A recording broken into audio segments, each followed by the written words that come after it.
Salut Goa et Kelly, mais il y a que ça nous tombe sur la tête. Ça vient de partout ce matin.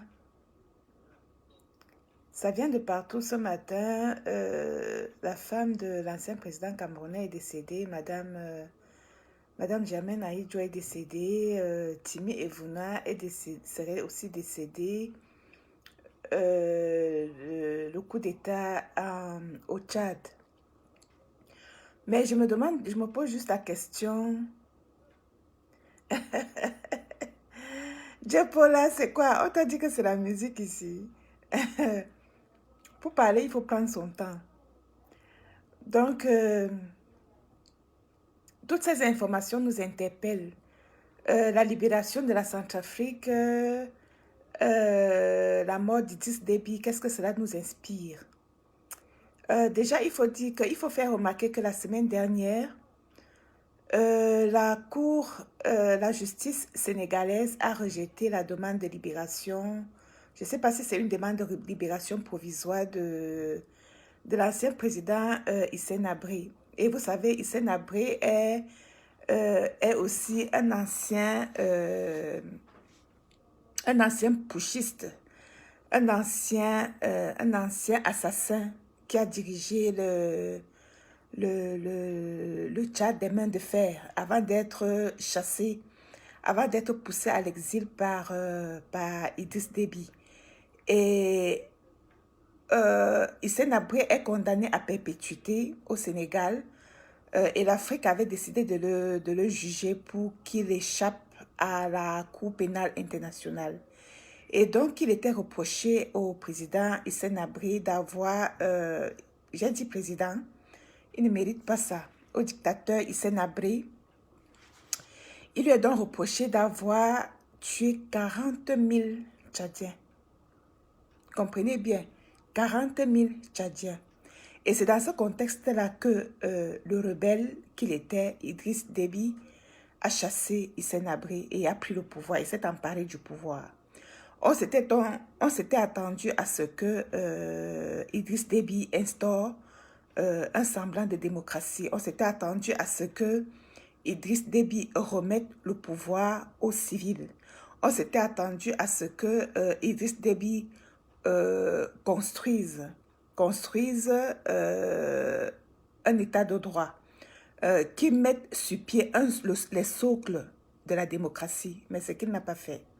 En lieu et place, qu'est-ce qu'il s'est fait? Qu'est-ce qu'il a fait? Il a certes, comme tous les chefs d'État de la sous-région d'ailleurs, il a certes procédé par des moyens de démocratie voilée en s'emparant du pouvoir, c'est-à-dire organiser les élections truquées, organiser les semblants d'élections pour se perpétuer au pouvoir. Et puis la dernière élection a eu lieu il n'y a même pas une semaine où il aurait eu 100% ou 80 combien de pourcentage aux élections. Et une semaine après avoir été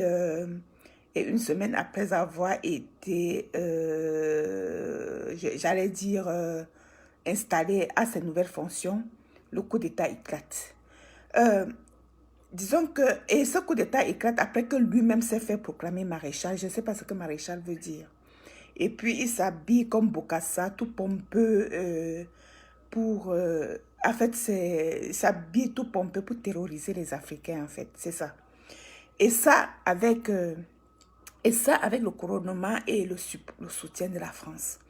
Notons que Marine Le Pen qui traque les Africains en France, était venue lors des élections présidentielles où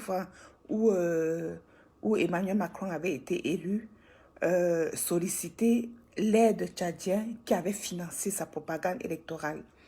Et juste après ça, et autre élément phare, c'est que la France, l'année dernière, ou cette année, ou bien le début de cette année, ou l'année dernière, a bombardé, a bombardé le ciel, le désert tchadien, nous dit-on, repousser les rebelles au fond du désert. C'était faux. Donc, ça veut dire que le règne d'Ébi était menacé depuis très longtemps.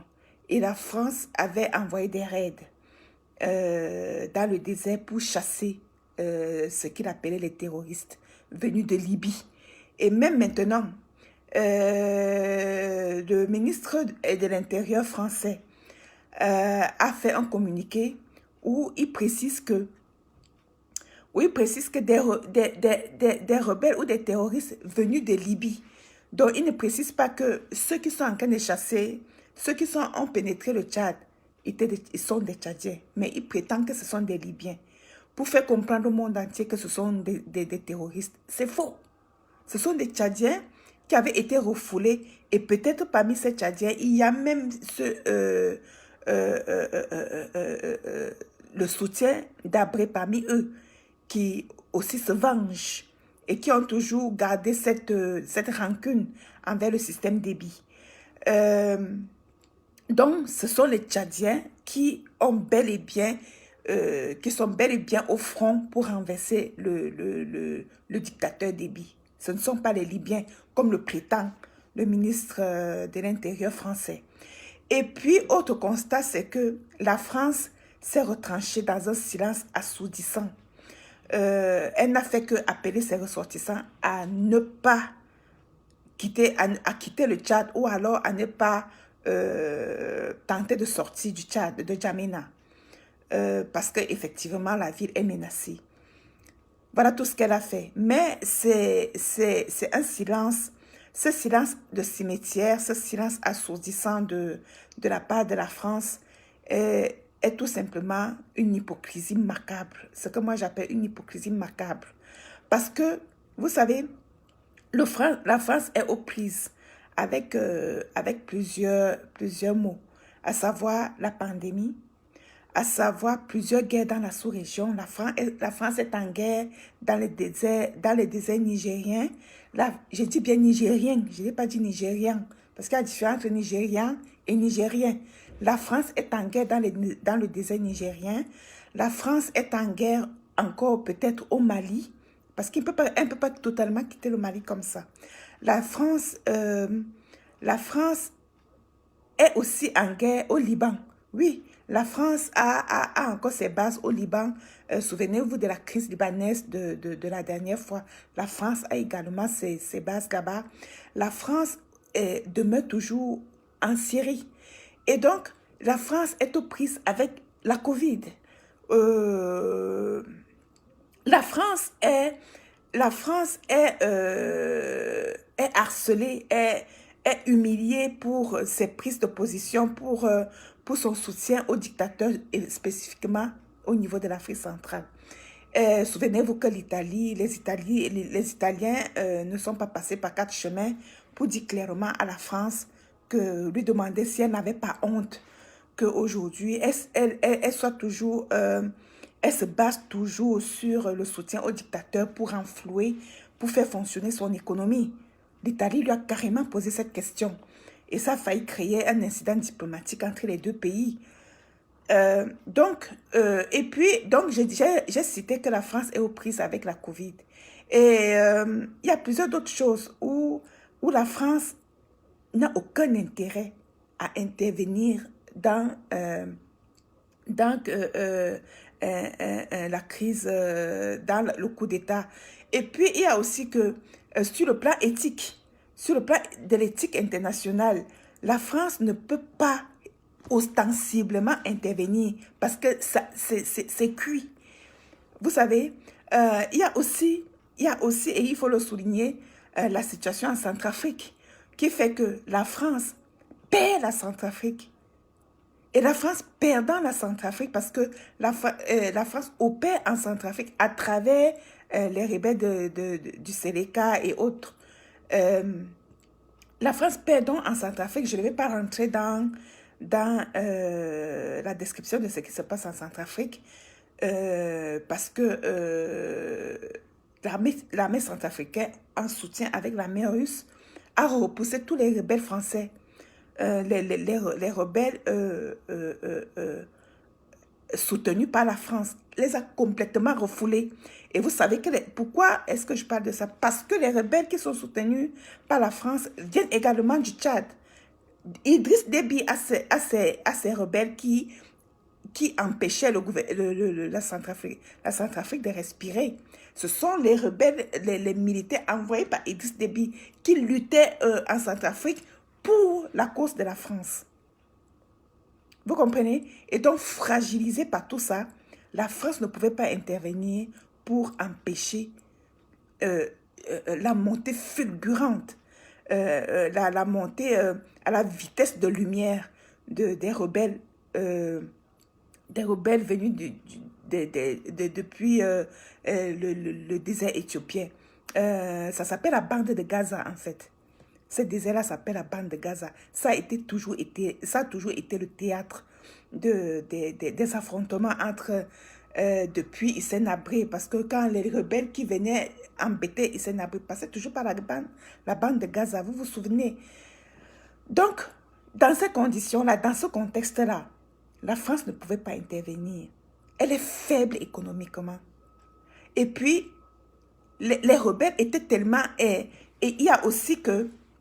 Pourquoi la France ne pouvait pas intervenir? Ne serait-ce que pour être capable d'empêcher l'intrusion des rebelles.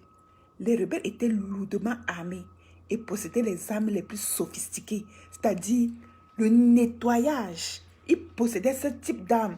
Je vais dire les armes de pointe, les armes de l'heure étaient entre les mains des rebelles. Or, la France, dans ce contexte sociopolitique, dans son propre pays, ne pouvait pas prendre le risque de perdre un seul militaire ou de perdre un seul engin militaire sans avoir à aller affronter à l'Assemblée nationale les affres de ses propres partisans, de ses propres compatriotes. Et puis notez qu'il y a déjà les politiciens français, notamment Jean-Luc Mélenchon, qui est intervenu pour interdire à la France de ne même pas commettre l'erreur d'intervenir au Tchad. Il y a également d'autres Français, notamment une dame, je ne connais plus le nom, qui s'est posé la question, mais c'est quoi cette malchance où la France doit intervenir tout le temps? Donc, ça peut sonner le glas, ça peut sonner la fin des interventions françaises en Afrique francophone. Et dans ce contexte-là, disais-je, je ne faisais que citer les raisons pour lesquelles la France ne pouvait pas intervenir pour empêcher qu'on fasse tomber son ami Idriss Déby. En fait, ce n'est pas son ami, c'est le tuyau par lequel il pille l'Afrique. Ok? Idriss Déby n'est pas l'ami de la France. Ce n'est qu'un canal. Idriss Déby est pour la France. Le canal par lequel ce pays, cette oligarchie française, pille l'Afrique. Les Français eux-mêmes doivent demander à leur gouvernement de cesser d'intervenir de cette façon. Parce que ce type d'intervention ne profite pas à la France. Elle nourrit et elle rend riche un groupe de Français qui ne cesse d'être riches. Ça ne profite pas au peuple français. Le peuple français doit intervenir parce qu'il pense que le problème est tout simplement juste africain. Le problème n'est pas africain. Le peuple africain n'a pas le temps d'aller prendre les armes pour prendre quelconque pouvoir. Le peuple africain n'a pas ce temps. Le peuple africain ne veut pas marcher tous les jours avec l'arme en main. Le peuple africain ne veut pas ça. Le peuple européen, le peuple français doit demander à la France de quitter l'Afrique. Est-ce que l'Italie est en Afrique? Peut-être sous certaines façons, à travers les multinationales. Mais toujours est-il que la politique italienne, je prends un exemple, la politique italienne n'est pas fondée sur le fait de nourrir les dictateurs africains pour exister. Or, la France, lorsque quelqu'un dépose sa candidature en France pour être président, si l'oligarchie constate qu'il n'aura pas les moyens, si l'oligarchie constate qu'il ne sera pas flexible pour défendre ses intérêts, à savoir continuer continuer de la même mise sur les pays francophones, il ne sera pas élu président de la France. C'est ce qui a fait dire que Macron est le président des riches qui l'ont placé là. Parce que Macron leur garantissait que lui, il a la possibilité. Parce que lui aussi, il aime l'argent. Il aime l'argent, lui aussi, Macron. Donc, en acceptant d'être le pion de cette oligarchie, de ce groupuscule de riches, il acceptait lui aussi de devenir riche à travers ça. Parce que l'argent qu'il gagne à travers le soutien envers les dictateurs n'est pas considéré comme de l'argent sale. Pour ces gens-là, c'est considéré comme de l'argent gagné à la sueur de leur front. Vous voyez ce que je veux dire? Ce n'est pas considéré comme un détournement de fonds. C'est considéré comme de l'argent légitimement gagné. Parce que d'après eux, ils soutiennent les dictatures. Parce que le business qu'ils font avec les présidents, les dictateurs, c'est quoi? C'est un business qui consiste dans ce que, à travers les multinationales, ils gagnent les marchés en Afrique, mais qui n'est pas forcément un marché qui profite à toute la France. Ça profite uniquement à ces riches-là. Donc, si ça rentre, si cet argent-là entre dans la poche d'Emmanuel Macron, ce n'est pas considéré comme un détournement de fonds. Vous comprenez ce que je veux dire? C'est ça la différence. C'est ça qui fait de lui un président business plus qu'un président. Les affaires de la France, il gère normalement. Mais ils se servent du gouvernement à travers le ministre de l'Intérieur pour faire de la mafia diplomatique. Vous voyez ce que je veux dire? Ça, c'est moi qui le dis, je n'ai lu nulle part. Ça se voit, non? C'est clair, non? Ils font de la mafia diplomatique. Et c'est ça qui avait fait que Sarkozy tombe sous le coup de la loi. Parce qu'il avait aggravé ce côté de la mafia diplomatique en allant tout seul signer un contrat avec Kadhafi pour financer sa campagne électorale. Et maintenant, lorsque Kadhafi a décidé qu'il ne va plus traiter avec lui seul, il a décidé en instrumentalisant les Nations Unies et les Américains, parce qu'il faut comprendre que la France et les États-Unis, ce sont des alliés. Bref, mafia et politique, mafia et diplomatie internationale, je pense que les intellectuels peuvent mieux se pencher là-dessus. Je vais fermer cette parenthèse-là pour dire que je n'étais pas... J'ai pris ça juste pour dire que... pour toutes ces raisons que je venais de citer là, la France ne pouvait pas intervenir pour protéger son ami, qui n'est pas son ami, qui est plutôt le canal par lequel il pille l'Afrique, ne pouvait pas protéger Idriss Déby. Et alors, qu'est-ce que la France va faire? La France va se taire.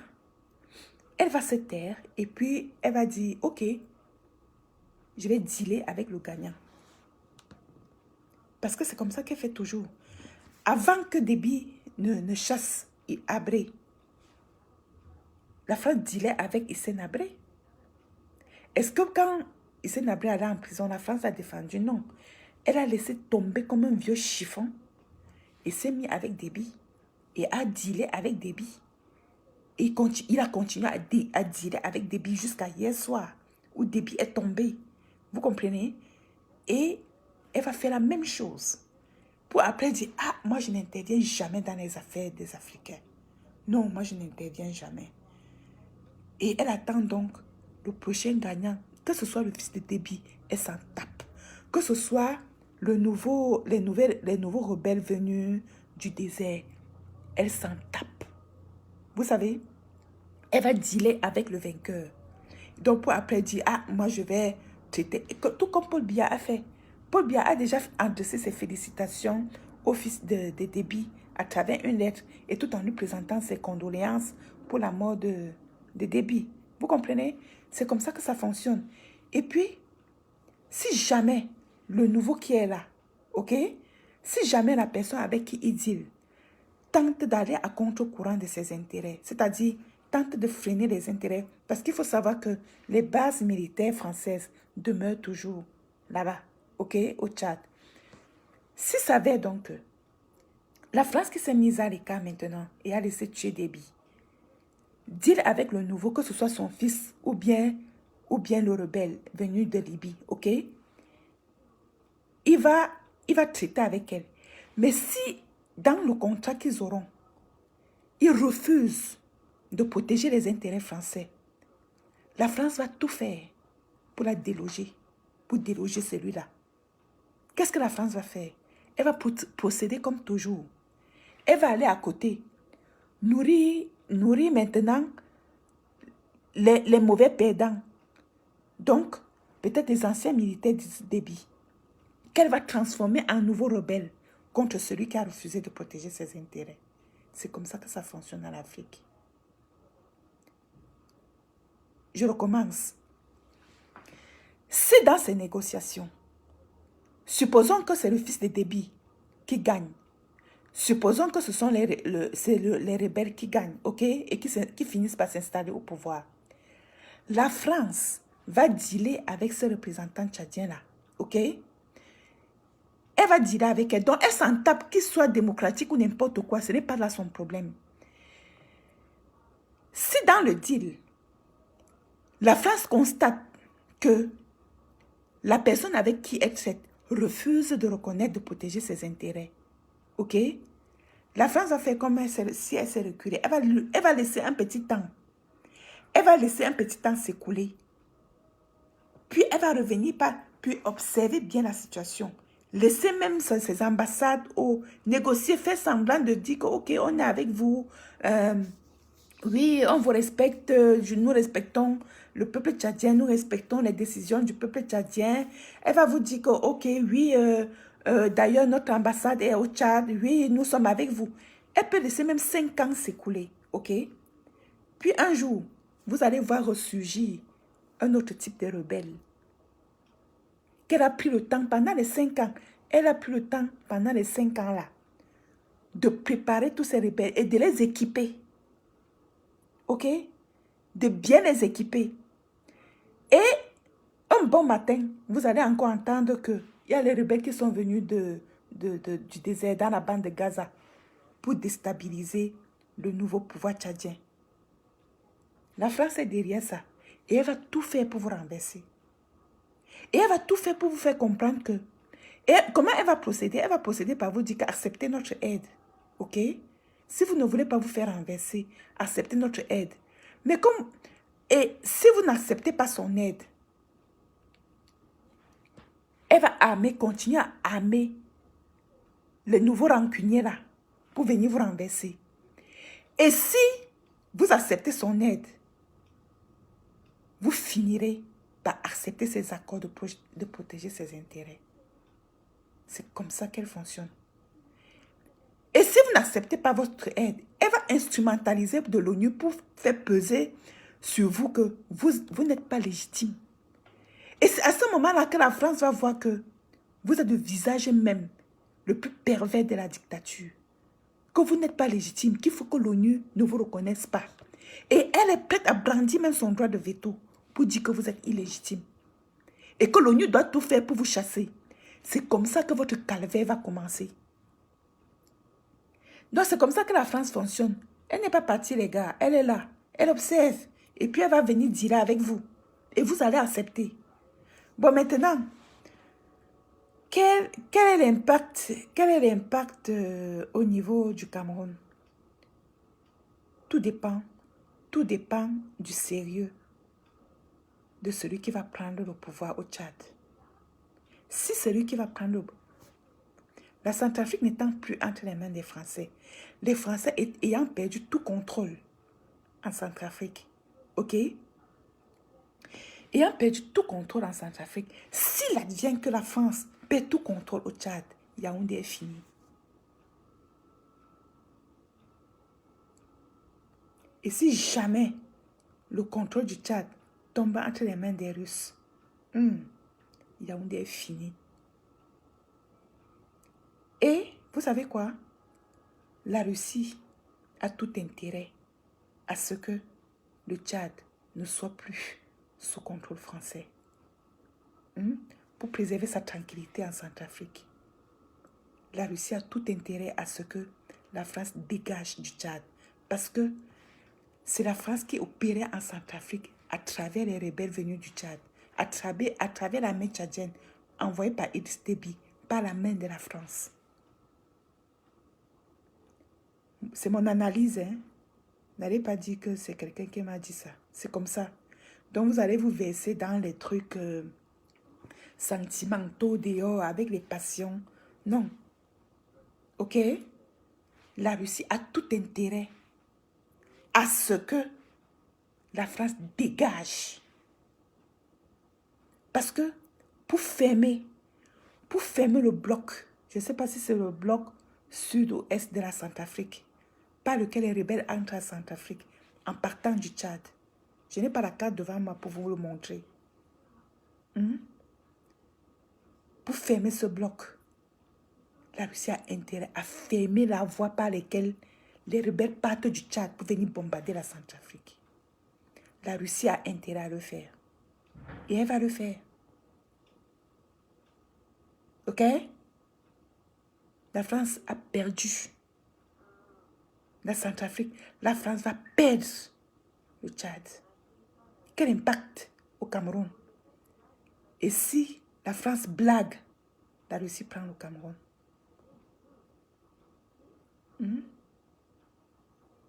Si les anglophones demandent l'aide de la Russie, vous êtes finis. La famille, vous êtes là dehors, vous criez seulement. OK? Je répète, si les anglophones demandent l'aide de la Russie, après avoir fermé les portes d'entrée des Tchadiens en Centrafrique, vous êtes bolés. Et si Paul Biya tente de faire entrer les rebelles en Centrafrique à partir du Cameroun, vous êtes bolés. La Russie n'aime pas qu'on l'embête. Elle n'aime pas qu'on l'embête. Elle n'a pas d'argent à perdre dans la destruction de ses munitions. Non. Avoir des armes coûte cher à la Russie. Elle ne veut pas perdre d'argent. Non, non, non, non, non. Elle ne veut perdre ni homme ni argent. Si le Cameroun laisse entrer les rebelles par n'importe quel front, vous êtes finis. OK? Donc, la France a intérêt à rester, soit elle reste au Cameroun, soit qu'elle ne fasse plus entrer les rebelles à partir en Centrafrique, ni au Tchad, à partir du Cameroun. Elle aura affaire à elle. Elle sera obligée de fermer ce tuyau-là.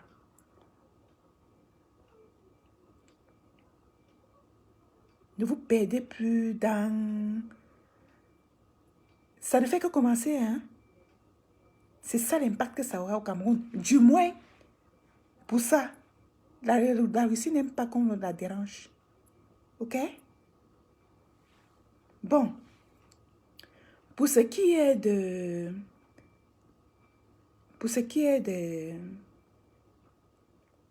des gens qui salissent l'image des combattants camerounais, arrêtez de regarder les télévisions de tribalistes. Et puis, Valzero vous l'a déjà dit, hein, le tribalisme ne partira au Cameroun. Vous ne cesserez d'insulter, vous ne cesserez de vous insulter les uns les autres que le jour où Paul Biya va partir.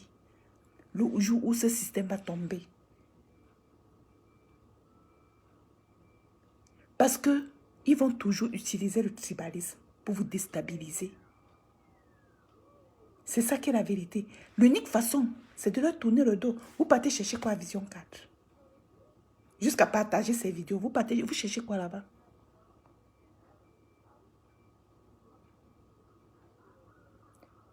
Mes condoléances à la famille Aïdjo. Maman Germaine Aïdjo vient de décéder. Et ça,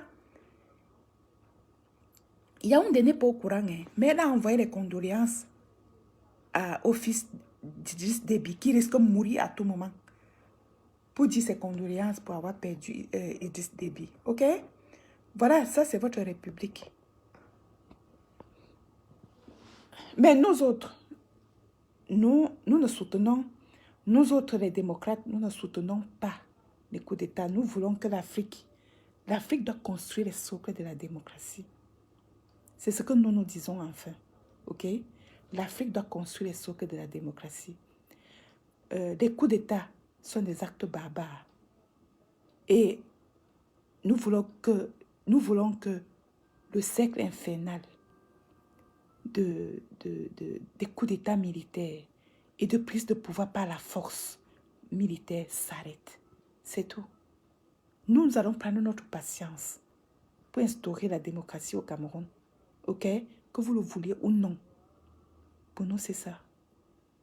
Je ne veux pas accoucher mon enfant pour qu'il aille prendre les armes toute sa vie, vivre au désert. Non. Ok? Sortez de la barbarie. Point final. Et respectez-vous. Que les Africains se respectent. Surtout les Africains au fond du golfe de Guinée. Surtout les Africains de l'Afrique centrale. Arrêtez le fait que le monde se moque de vous. C'est tout. Allez, bonne journée. Je m'en vais travailler. Portez-vous bien. Hein? Et puis n'allez plus à Vision 4. Ok? Bye bye.